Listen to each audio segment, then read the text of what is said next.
Kidney की बीमारी बहुत तेज़ी से बढ़ते जा रही है और इसके कई कारण हैं। इसके कई गंभीर कारण हैं, जैसे डायबिटीज़ का होना, हमारी दिनचर्या जो लगभग काफ़ी अलग हो गई है, जो हमारी प्राकृतिक दिनचर्या होनी चाहिए उससे, सेडेंटरी लाइफस्टाइल, हाइपरटेंशन, ये सब कुछ चीज़ें हैं जो अल्टीमेटली किडनी की बीमारियां होने का कारण बनते हैं।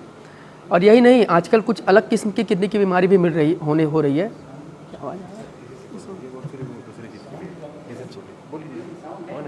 यौन है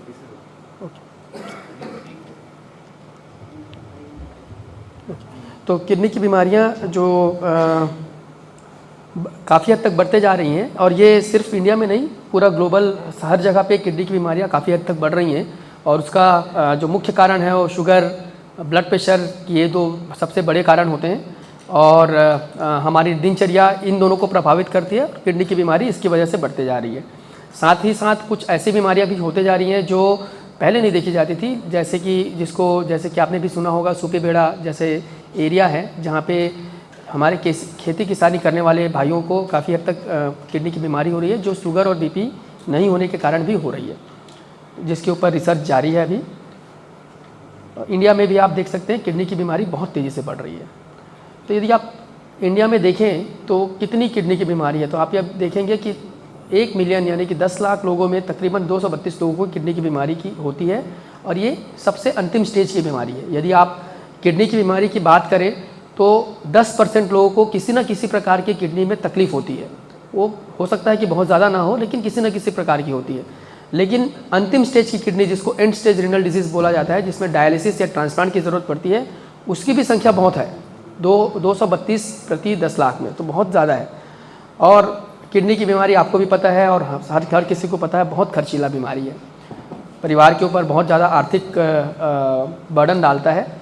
और इसका नतीजा ये होता है कि इलाज रहते हुए भी तकरीबन 61% लोग हमारे इंडिया में इसका इलाज वहन नहीं कर पाते हैं, डायलिसिस करा नहीं पाते हैं, जबकि डायलिसिस के माध्यम से अच्छी ज़िंदगी कई सालों तक, लंबे समय तक संभव है। तो इनमें भी जो डायलिसिस करा पाते हैं, तो उनमें से कुछ लोगों को हीमोडायलिसिस, जो 32% लोग करा पाते हैं, 61% तो इलाज करा ही नहीं पाते।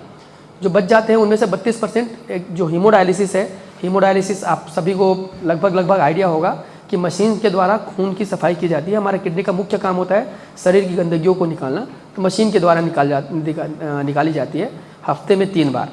तो इस डायलिसिस को भी करने के लिए हमें सिर्फ 32% लोग ही कर पाते हैं हमारे भारत में।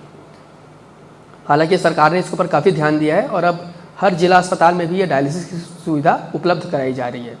पेरिटोनियल डायलिसिस एक और डायलिसिस की पद्धति होती है जो घर बैठे बैठे कर सकते हैं आप। पेट में आप कैथेटर लगा के डायलिसिस फ्लूइड डाल के उसको एक्सचेंज किया जाता है। ये लेकिन इतनी कॉस्टली है या कि बहुत अच्छी इलाज की पद्धति होने के बावजूद भी आज के दिन में सिर्फ 5% किडनी के मरीज़ हैं जिनको डायलिसिस की ज़रूरत है, वो कर पाते हैं।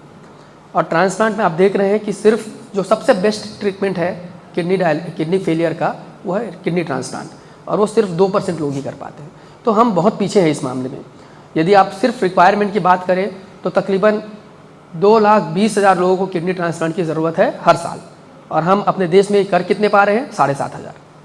तो आप देख सकते हैं कि कितना जो हमें चाहिए और जितना हमें चाहिए और हम कहाँ पे हैं। इसमें भी यदि आप देखेंगे कि किडनी देने वाले कौन हैं, तो किडनी देने वाले लाइव डोनर, मैं भी बताऊंगा लाइव डोनर के बारे में, तो रिश्तेदार होते हैं वही किडनी देने वाले होते हैं most of the time. 90% cases में सिर्फ 10 लोग ही ऐसे होते हैं जो डिसीज डोनर, यानी कि जिनकी मृत्यु हो गई है, वो डोनेट करते हैं। तो यहाँ पे भी हम बहुत पीछे हैं। और यदि किडनी डोनेशन, डिसीज डोनर यानी कि मृत्यु होने के बाद किडनी डोनेट करते हैं, उसकी यदि संख्या देखा जाए, नंबर देखा जाए, तो हमारे में 10 लाख लोगों में से 0.3, एक भी नहीं, 0.3 लोग ही डोनेट करते हैं। जबकि सब पूरे वर्ल्ड में देखा जाए तो ये संख्या तकरीबन 30 के आसपास है। तो हम बहुत पीछे हैं इस मामले में। तो इसलिए आप देख सकते हैं कि किडनी की जो बीमारी होती है उनका 3 तरीके से इलाज संभव है, हीमोडायलिसिस, पेरिटोनियल डायलिसिस, और जो सबसे बेस्ट इलाज है वो है किडनी ट्रांसप्लांट, या किडनी, उसको नई किडनी मिल जाए, यही सबसे बेस्ट इलाज है। और उसमें हम काफ़ी पीछे हैं। तो किडनी ट्रांसप्लांट के लिए आपको किडनी डोनेट करनी पड़ती है। तो कौन किडनी डोनेट कर सकता है? मुख्य सवाल यही है। तो इसमें दो तरीके के होते हैं, एक लाइव डोनर और एक डिसीज डोनर। लाइव डोनर मतलब वो व्यक्ति जो जिंदा है और अपना किडनी डोनेट करना चाहता है। भगवान ने हमें दो दो किडनियाँ दी हैं और ज़िंदगी एक किडनी के साथ भी संभव है, नॉर्मल ज़िंदगी। हालांकि थोड़े बहुत रिस्क होते हैं किडनी डोनेट करने के बाद भी, मगर अमूमन नॉर्मल ज़िंदगी एक किडनी के साथ भी संभव है। और मेडिकल फील्ड ने इस तरीके से आगे अपनी उन्नति की है कि अब हम एक आदमी से निकाल के दूसरे आदमी में किडनी लगा सकते हैं और दोनों ही की लाइफ इस तरीके से बच जाती है। तो ये होता है, यदि जीवित व्यक्ति दे रहा है तो उसको बोलते हैं लाइव डोनर। इसके कुछ फ़ायदे होते हैं। इसके कुछ फ़ायदे ये होते हैं कि इसमें वेटिंग लिस्ट बहुत लंबी नहीं होती। आपको पता होता है कि किडनी कौन देने वाला है, लेने वाला है, तो आप बहुत अच्छे से सारे टेस्ट कर सकते हैं। लेकिन कुछ चीज़ें यहाँ पे भी दिक्कत वाली होती हैं। पहली बात ये कि आपके पास डोनर होने चाहिए, किडनी देने वाला होना चाहिए, और दूसरा कम से कम ब्लड ग्रुप मैच करना चाहिए। हालांकि बिना ब्लड ग्रुप के भी आजकल मैच के भी ट्रांसप्लांट संभव है, लेकिन उसके आउटकम उतने अच्छे नहीं है जितना ब्लड ग्रुप मैच कर रहा हो। तो यदि किडनी का कोई पेशेंट है, उसके पास कोई डोनर है जो 18 साल से ऊपर उम्र का है और उसका ब्लड मैच कर रहा है, तो वो लाइफ रिलेटेड ट्रांसप्लांट यानी कि जीवित व्यक्ति से किडनी ट्रांसप्लांट करवा सकता है। दूसरा होता है डिसीज डोनर। डिसीज डोनर का मतलब होता है यदि व्यक्ति की मृत्यु हो गई हो, अब मृत्यु से मेरा मतलब मैं और आगे बताऊंगा, ब्रेन डेड और सोमेटिक डेथ की बात होती है। तो यदि मृत्यु हो गई हो, जिसको बोला जाता है ब्रेन डेड। ब्रेन डेड में पेशेंट की जो मस्तिष्क है वो मृत है, लेकिन आजकल के जो मॉडल हमारी जो हेल्थ केयर सिस्टम है, जैसे वेंटिलेटर्स हैं, दवाइयाँ हैं, इसके माध्यम से मस्तिष्क की मृत्यु होने के बाद भी हम बाकी ऑर्गन्स को प्रिजर्व करके रख सकते हैं, तो तब तक कि वो डोनेट कर सकते हैं। तो इसको बोला जाता है डिसीज डोनर। अब दिक्कत यह है डिसीज डोनर की, ये बहुत विरले ही होता है। अभी मैं आपको बताऊंगा स्लाइड में, ये छत्तीसगढ़ में अभी ही शुरू हुआ है पिछले साल, उससे पहले तो होता ही नहीं था। जबकि इसका कंसेप्ट, डिसीज डोनर का कंसेप्ट कम से कम 60 साल पुराना है, तो बहुत ही विरले होता है। दूसरा ये सबसे, तो जब तक आपको डिसीज डोनर नहीं मिलता तब तक आपको पेशेंट को वेटिंग लिस्ट में रखना पड़ता है, और वेटिंग लिस्ट में मृत्यु होने की संभावना बहुत ज़्यादा रहती है।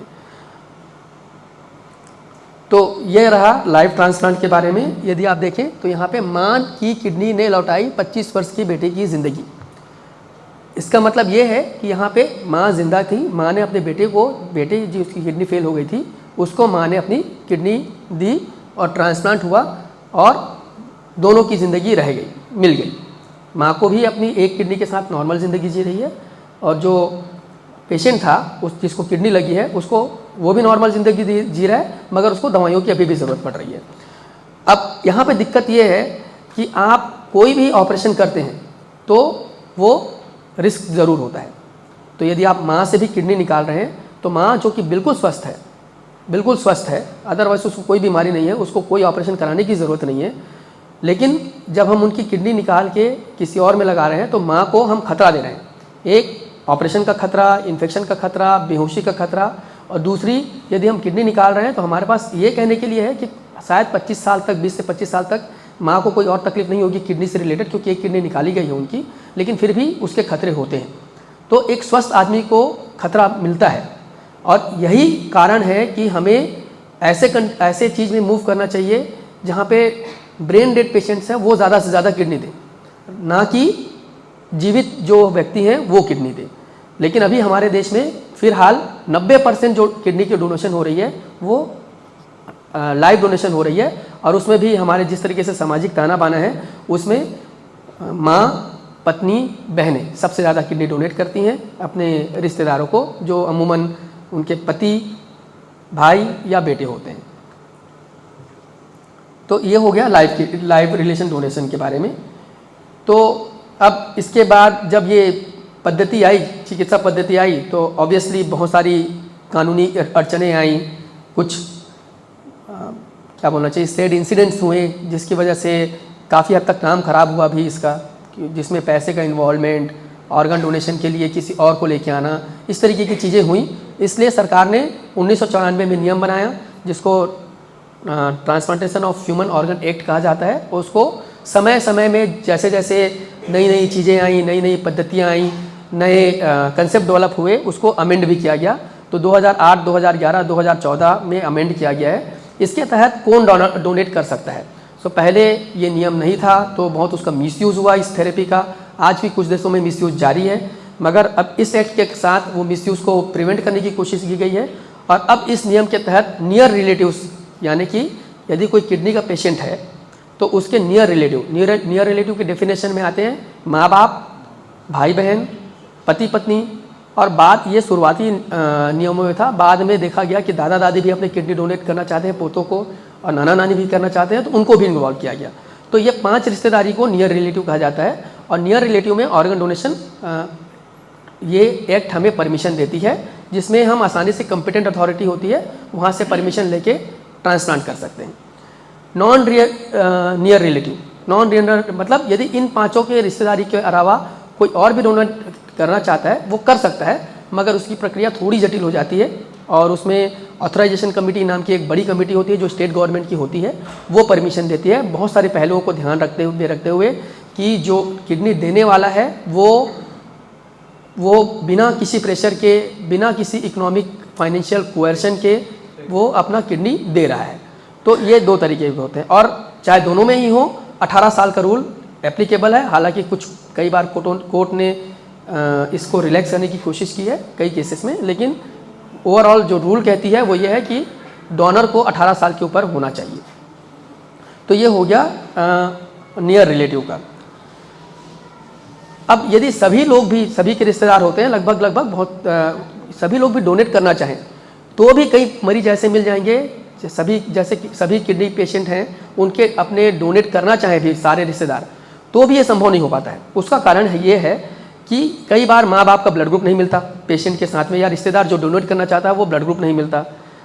कई बार डोनेट करते हैं, और ये दुर्भाग्य की बात है कि महिला जो किडनी की पेशेंट होती हैं वो उनके बच्चे होते हैं, और बच्चे के जो डिलीवरी वगैरह के दौरान जो बहुत सारे इंसिडेंट्स होते हैं उसमें उनके अंदर डोनर स्पेसिफिक एंटीबॉडीज़ बन जाती हैं। तो कई बार ब्लड ग्रुप मैच करने के बाद भी उनकी किडनी आपस में मैच नहीं करती, तो ऐसे कंडीशन हो जाता है। तो इस तरीके से यदि हम देखा जाए तो यदि सारे किडनी के पेशेंट्स भी उनके रिश्तेदार डोनेट करने के लिए आगे भी आ जाएं तो नियर रिलेटिव में के बावजूद भी कम से कम 30% लोग किडनी डोनेट नहीं कर पाएंगे, उनको किडनी नहीं मिल पाएगी। तो ये एक लाइव रिलेटेड जो डोनर ट्रांसप्लांट है जहाँ पे घर वाले देने के लिए तैयार भी होते हैं, उसके बावजूद भी बहुत सारे मरीजों को, 30% मरीजों को फिर भी किडनी नहीं मिल पाती है। ये सबसे, हम यहाँ पे बात ही नहीं कर रहे हैं कि पैसे की और जो बाकी इन फाइनेंसेस की, डॉक्टर्स हैं कि नहीं, ऑपरेशन थिएटर है कि नहीं, यदि ये सबको भी मिला लिया जाए तो भी 30% लोगों का ट्रांसप्लांट संभव नहीं हो पाएगा। और इसलिए क्या ज़रूरी है? इसलिए ज़रूरी है कि हमें डिसीज डोनर ट्रांसप्लांट चाहिए, जहाँ पे जो मृत व्यक्ति है, जो ब्रेन डेड पेशेंट्स हैं, वो ऑर्गन डोनेशन के लिए आगे आएँ, और ऑर्गन डोनेशन के लिए आगे आके उनका ऑर्गन हम ऐसे ज़रूरतमंदों का, पेशेंटों का कर सकें। पहले मैम ने बताया है कि ऑर्गन डोनेशन क्यों ज़रूरी है। हमारे जो पौराणिक कथाएं हैं उसमें तो ये ऑलरेडी बहुत पहले से व्याप्त है। दधी जी का एग्जाम्पल दिया, या फिर आप देखें तो इवन हमारे गणेश भगवान हैं, उनका भी एक तरीके से ट्रांसप्लांट ही हुआ था। हालांकि वो एक हाथी का सर लगा था, लेकिन है तो ट्रांसप्लांट ही वो। तो हमारे पुराणों में ट्रांसप्लांट की कहानियाँ बहुत पहले से चली आ रही हैं। अब ये समय आ गया कि हम उसको रिवाइज करें और इसको आगे हम बढ़ाने की कोशिश करें। तो जो दूसरा है, जो डिसीज ट्रांसप्लांट है, ये आप देखिए दूसरी तरीके का ट्रांसप्लांट है डिसीज ट्रांसप्लांट, जहाँ पे यहाँ पे सबसे पहला इस्तेमाल वर्ड यूज़ हुआ है एम्स की 24 वर्षीय ब्रेन डेड नर्स। तो जो ऑर्गन डोनेशन है डिसीज में, इसमें ब्रेन डेड पेशेंट्स कर सकते हैं ऑर्गन डोनेशन के लिए। किस तरीके से होगा वो मैं आगे और समझाने की कोशिश करूँगा। और इसमें आप देख सकते हैं कि उसने अपने विभाग के एक किडनी के पेशेंट को किडनी दिया, और इस जो हमारी जो नर्सिंग स्टाफ थी जिसकी अनफॉर्चुनेटली डेथ हुई थी, तो एक किडनी तो हमारे यहाँ लगी, एक और किडनी एक प्राइवेट हॉस्पिटल में लगी, तो 2 लोगों की जान भी बची किडनी देने के माध्यम से। एक पेशेंट को एक लिवर मिला तो तीसरा जान बच गया उसकी वजह से। 2 लोगों को आँखें मिली, 5, और हार्ट के वॉल्व्स जो 4 हैं वो भी लगे हैं। तो एक ही जो ब्रेन डेड पेशेंट है जिनके घर वालों की मंशा थी कि ऑर्गन डोनेट किया जाए, और ऑर्गन डोनेट करने से जहां हमें एक तरफ बहुत दुख हुआ कि एक किडनी के पेशेंट, एक हमारी नर्सिंग स्टाफ की डेथ हुई है, लेकिन वहीं 9 लोगों की ज़िंदगी भी बची है एक सिंपल से ऑर्गन डोनेशन के माध्यम से। तो ये हमारी खुद की नर्सिंग स्टाफ थी, और इनके घर वालों ने बहुत साहस वाला काम किया था। तो इसके तो ये ज़रूरत है, ये आज के डेट में अंगदान का महत्व समझाता है। अब जी,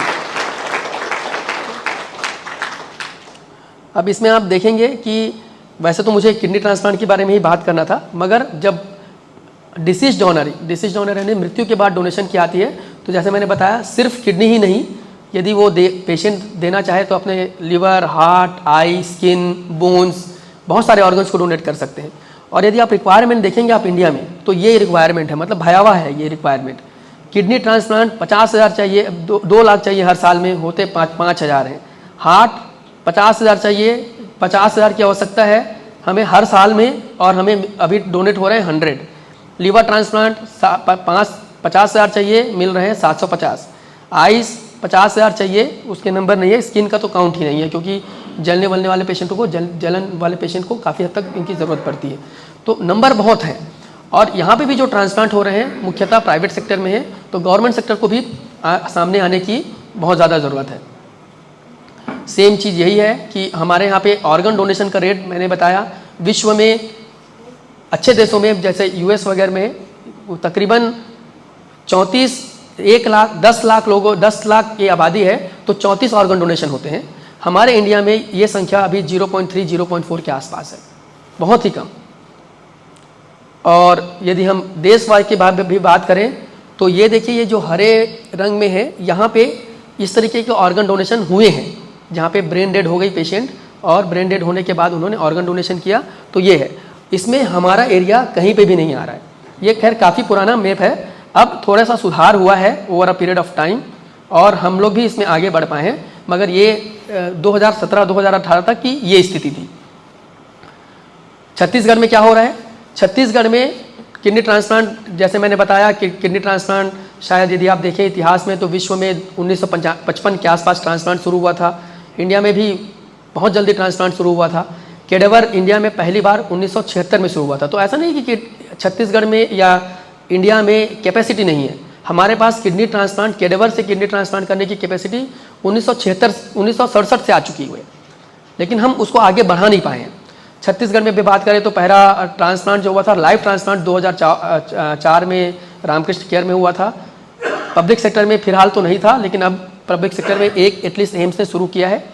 प्राइवेट हॉस्पिटल में 5 प्राइवेट हॉस्पिटल है जो लाइव ट्रांसप्लांट करते थे, अभी ये संख्या बढ़ के कुछ और हुई है।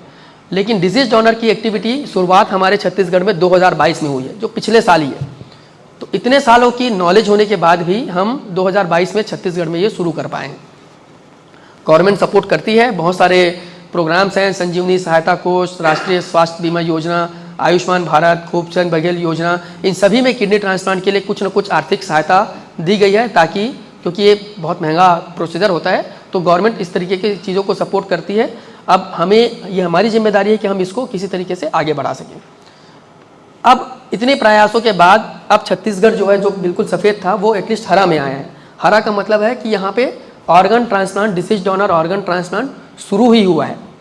जो पीले रंग के हैं वहाँ पे शुरू हो चुका है, लेकिन अभी बहुत तेज़ी से बढ़ा नहीं है, बढ़ रहा है।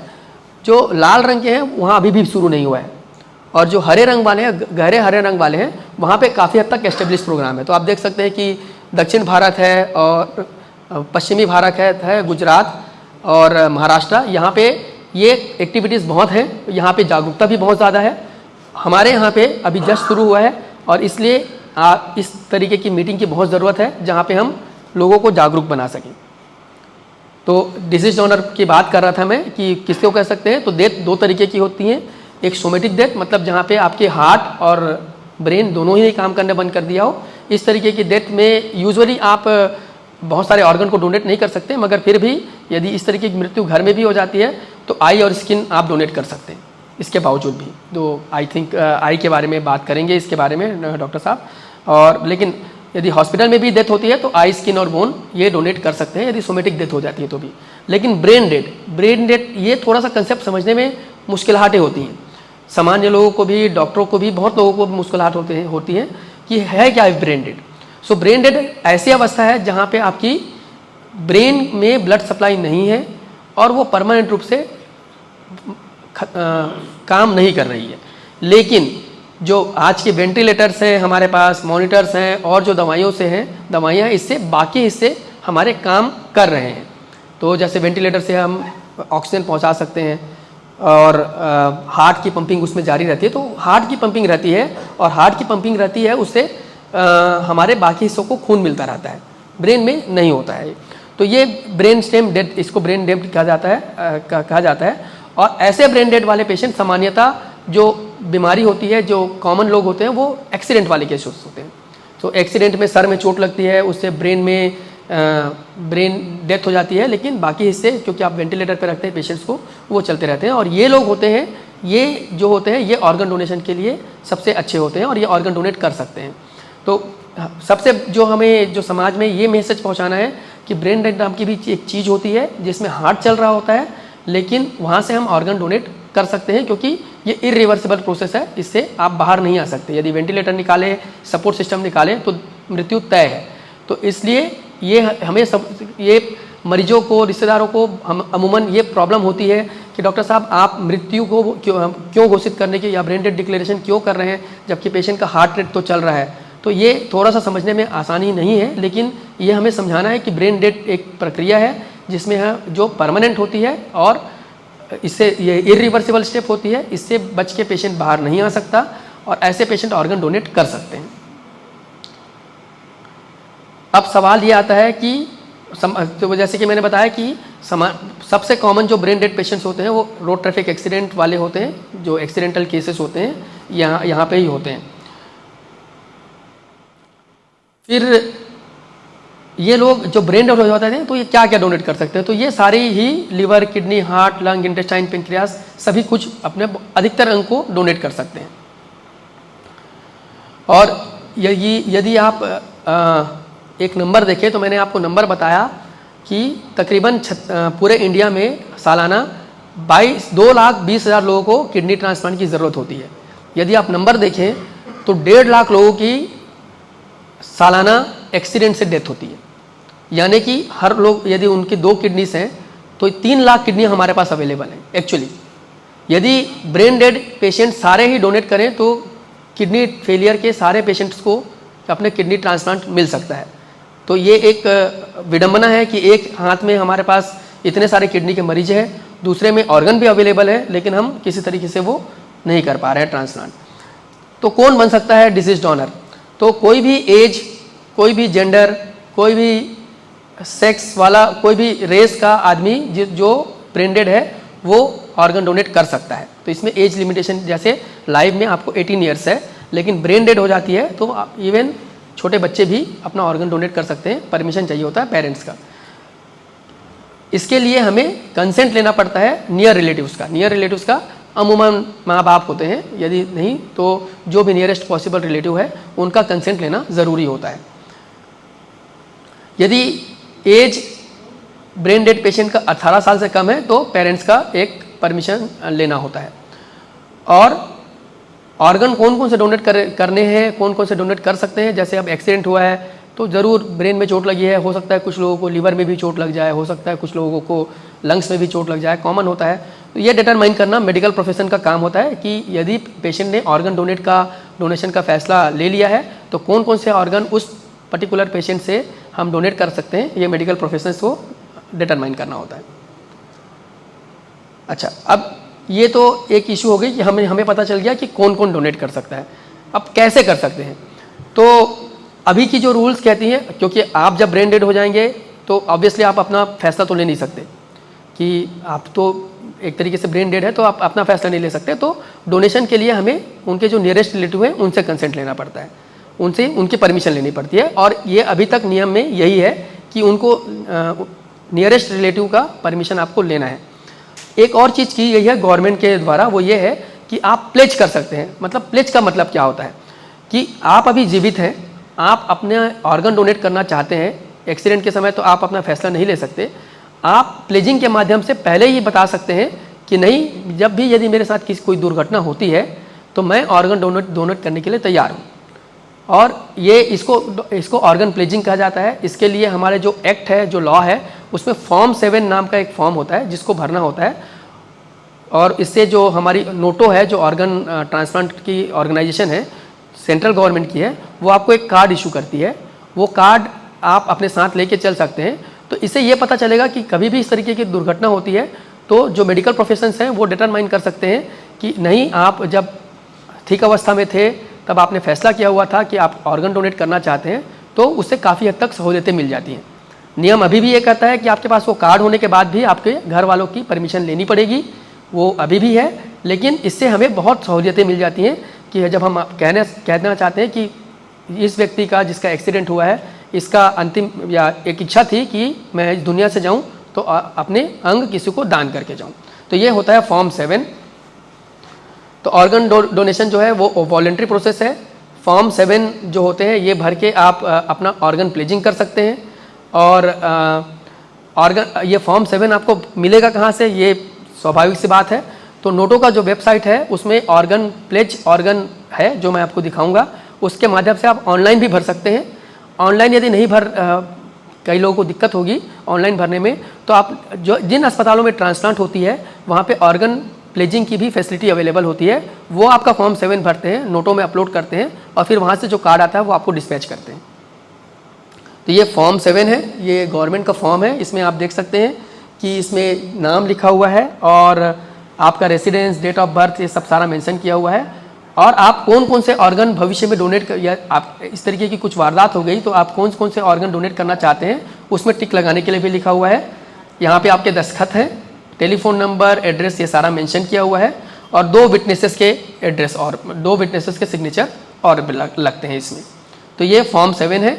ये हमारे किसी भी अस्पताल में जहाँ ट्रांसप्लांट होता है वहाँ पे ये अवेलेबल होता है, आप वहाँ पे भी भर सकते हैं। यदि नहीं तो ये ऑनलाइन भी भरा जा सकता है, इसमें अस्पताल जाने की ज़रूरत नहीं है आपको। यहाँ पे ऑनलाइन में ये नोटो का वेबसाइट है जिसका एड्रेस है noto.gov.in। ये केंद्र सरकार द्वारा संचालित है। और इसमें आप देखेंगे तो ये डोनर प्लेज, ये रहा, ये डोनर प्लेज है। इसमें आप अपना डिटेल्स डाल के डोनर प्लेज कर सकते हैं। नोटो आपको डोनर प्लेज का कार्ड भी भेजती है। आजकल ड्राइविंग लाइसेंस में भी ये आना शुरू हो गया है। ड्राइविंग लाइसेंस इशू करते समय भी वो पूछा जाता है कि आप एक्सीडेंट वगैरह हुआ तो आप क्या ऑर्गन डोनेट करने के लिए तैयार हैं। वहाँ पे से भी हमें पता चल जाता है कि व्यक्ति की जब वो जीवित अवस्था में था तब उसके ऑर्गन अंगदान का उसके लिए क्या फैसला लिया था। ये एक तरीके से फॉर्म है जो शायद ये नहीं हो पाएगा,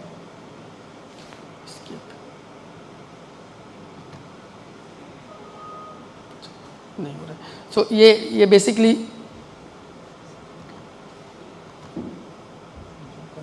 नहीं, PDF है। तो इसमें ये उसी वेबसाइट के हिस्से ही लिया गया है जिसमें ये दिखाया गया है। सिंपल से स्टेप्स हैं। डोनर प्लेस करने में आपको ज़्यादा से ज़्यादा 5 मिनट का समय लगता है। इस वेबसाइट में जाइए, नोटो की वेबसाइट में, वहाँ पे डोनर प्लेज में क्लिक कीजिए। उसमें आपके वो कुछ डिटेल्स मांगते हैं, आपके ईमेल एड्रेस मांगते हैं। वहाँ पे आपका वेरिफिकेशन भेजा जाता है ईमेल एड्रेस में। एक बार जब वेरीफाई हो जाता है फिर वो आपके सारे डिटेल्स मांगते हैं, नेम, एज, सेक्स, कौन सा ऑर्गन डोनेट कर सकते हैं। जो फॉर्म 7 मैंने जो फॉर्म के रूप में दिखाया वो इलेक्ट्रॉनिक फॉर्म में भी है।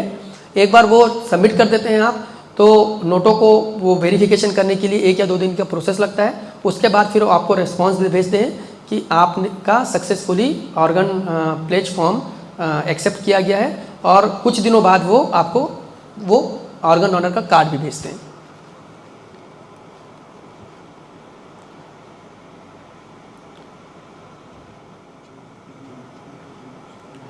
तो ये ऑर्गन प्लेजिंग की एक प्रक्रिया है।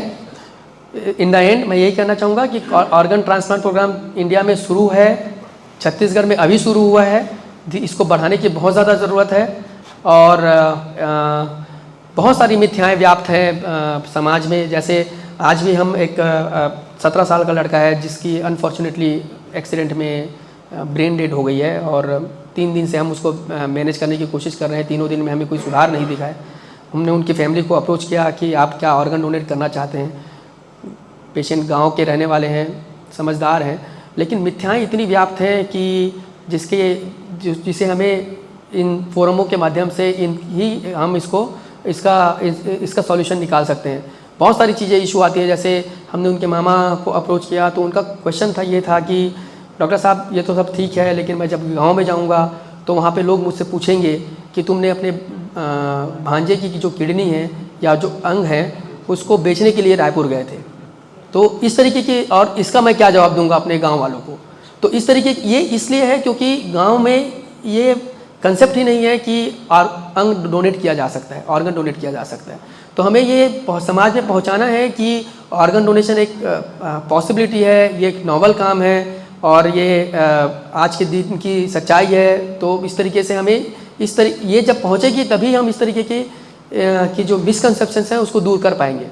तो ये बहुत ज़रूरी चीज़ है कि हम इस तरीके से इन सब मिथ्याओं को दूर कर सकें। तो इसलिए ट्रिब्यूट है to all the donors of the country and she is our nursing staff who has donated the kidney. हमने अपने इनको काफ़ी 16 ट्रिब्यूट पे किया। तो थैंक यू। यदि कोई सवाल है तो